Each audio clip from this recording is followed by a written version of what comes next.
Hyderabad cricket association లో అవినీతి ఎక్కువైందని మాజీ ప్రెసిడెంట్ కాంగ్రెస్ ఎమ్మెల్యే వినోద్ ఆరోపించారు. ప్రస్తుతం ఉన్న బాడీ మొత్తాన్ని రద్దు చేసి ప్రజాస్వామ్య పద్ధతిలో ఎన్నికలు నిర్వహించాలని కోరారు. ఇప్పుడున్న హెచ్సీఏ అడ్మినిస్ట్రేషన్ పరంగా ఘోరంగా ఫెయిల్ అయిందని చెప్పారు. గాంధీ భవన్ లో ఆయన మీడియాతో మాట్లాడారు. ఎస్ఆర్హెచ్ మేనేజ్మెంట్ ను బెదిరించిన వారిపై కఠిన చర్యలు తీసుకోవాలని డిమాండ్ చేశారు.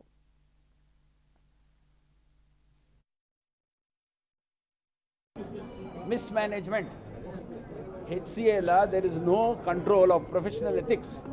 ఆ ఎథిక్స్ లేక డిసిప్లిన్ లేక ఉన్న హెచ్సిఏని దాన్ని ఏ లెవెల్లో మిస్యూజ్ అవుతుందో జనాలలో ఎస్ఆర్హెచ్కు టైర్డ్ అయిపోయినారు. అడిగి డెమోక్రాటిక్గా కండక్ట్ చేస్తే హెచ్సిఏ ఆఫీస్ బేరర్స్ ఇవన్నీ గొడవలు కాకపోతుండే.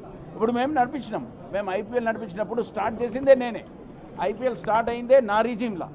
ఛాంపియన్స్ ట్రోఫీ ఇప్పించిన తర్వాతనే ఐపీఎల్ పుట్టింది. ఫస్ట్ ఐపీఎల్ టోర్నమెంట్ స్టార్ట్ చేసిందే హెచ్సిఏ ద్వారా స్టార్ట్ అయిన తర్వాత ఇలా హెచ్సిఏల ఎస్ఆర్హెచ్ ద్వారా అయిన ఈ సమస్య చాలా పెయిన్ఫుల్గా ఉంది, బాధగా ఉంది.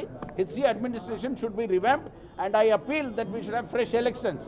ఫ్రెష్ ఎలక్షన్ అయితేనే హెచ్సిఏలో కొత్త బాడీ వస్తుంది, తర్వాత చేంజ్లు వస్తాయి. 100% చేస్తున్నా. సీఎం గారిని కూడా రిక్వెస్ట్ చేస్తున్నా. సీఎం గారితో నేను ఏం చేస్తున్నా అంటే, సార్ మాకు ఇంకో 100 ఎకరాలు ఇవ్వండి, we will take it up.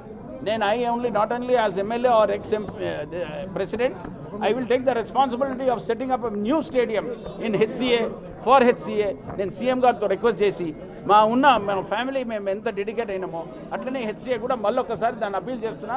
We will do our best.